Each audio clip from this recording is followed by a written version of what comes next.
lopuksi haluan sanoa, että mä oon vakavissani hakemassa sitä työpaikkaa. Ja olen ajatellut, että koska minä haluaisin juuri teidän firman töihin, siihen on muutamia seikkoja, eli te olette just sopivan kokoinen yritys ja teillä on kasvuhaluja. Ja mitä on puhelimessa aikaisemmin jutellut, niin vaikuttaa todella mielenkiintoiselta yritykseltä. Toisekseen teidän toimiala on tosi hyvä mulle, että missä mulla on aikaisempaa tuntemusta. Vaikka niin kuin kaupallinen koulutusta ei ole, niin mulla on teollisuuden koulutusta ja kokemusta tosi paljon, eli se tavallaan on tosi hyvä miksaus siinä.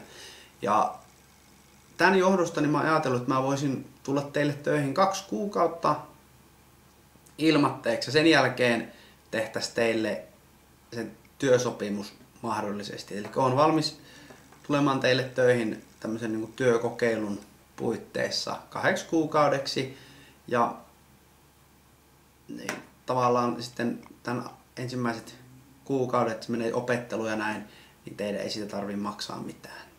Ja uskon, että 2 kuukauden jälkeen niin pääsen sitten töihin ihan työsopimuksella. Kiitoksia. Hei!